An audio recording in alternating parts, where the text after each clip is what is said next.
ভেনাসের sphere এবার বাংলায়। বিশাল গোলককে চলচ্চিত্রের মধ্যে ফুটে উঠবে দুর্গার মূর্তি।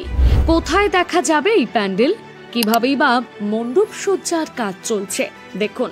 রথের রশিতে টান পড়া মানেই দুর্গাপুজোর কাউন্টডাউন শুরু। হাতে গোনা আর ৭৫ দিনের অপেক্ষা, তারপরে আকাশে বাতাসে ভেসে উঠবে মায়ের আগমনী গান। প্রতিবারের মতন মা দুর্গাকে মর্তে আগমন জানাতে এবারও সেজে উঠেছে বড় বড় পুজো প্যান্ডেলগুলো। নতুন নতুন ভাবনায় মণ্ডপ সেজে উঠেছে, তেমনি নতুন চমক দেখা গেল লেবুতলা পার্কের সন্তোষ মিত্র স্কোয়ারে। গত বছর রাম মন্দিরের আদলে তৈরি মণ্ডপের উদ্বোধন করেছিলেন খোদ কেন্দ্রীয় স্বরাষ্ট্রমন্ত্রী অমিত শাহ। মহালয়া থেকে বিসর্জন পর্যন্ত সেই মণ্ডপ দেখতে তিল ধারণের জায়গা ছিল না। ভিড় সামলাতে হিমশিম খেতে হয়েছে পুলিশকে। এই বছরের কি থিম হয় সেই নিয়ে মানুষের মধ্যে কৌতূহল ছিল। এক ভিডিও প্রকাশ করে সেই প্রশ্নের জবাব দিয়েছে সন্তোষ মিত্র স্কোয়ার পুজো কমিটি। জানিয়েছে এবারে তাদের পুজোর থিম মার্কিন যুক্তরাষ্ট্রের লাস ভেগাস শহরের বিখ্যাত আলোর গোলক বা স্ফিয়ার।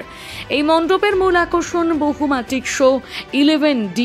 বিশাল এই গোলকের গায়ে দেখা যাবে নানা রকমের ছবি এবং আলোর খেলা, আর ভেতরে দেখা যাবে সায়েন্স সিটির স্পেস ওডিসির মতন 11D চলচ্চিত্র। সেখানে দুর্গার কাহিনী ও মহিমা নিয়ে চলচ্চিত্র প্রদর্শন করা হবে বলে জানানো হয়েছে।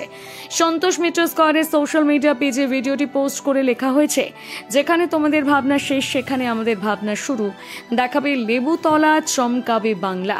উদ্যোক্তাদের দাবি, দুর্গাপুজো মানে তো নারীর শক্তি, মাতৃশক্তির আরাধনা, ঐতিহ্য আর উন্নত প্রযুক্তির মধ্য দিয়ে তুলে ধরা হবে এবারের পুজোতে। ক্লাব সদস্যদের আশা তাদের পুজো সেরা পুজোর তকমা পাবে। উল্লেখ্য, সন্তোষ মিত্র স্কোয়ার প্রতিবারই পুজোয় নয়া থিম ভাবনার চমক দেয়। কখনো ইউএফও তো কখনো সৃজন ভাবনায় উঠে এসেছে দিল্লির লালকেল্লা। আর গত বছর তো রাম মন্দিরের আদলে মণ্ডপ তৈরি করে বিরাট চমক দিয়েছিল উদ্যোক্তারা।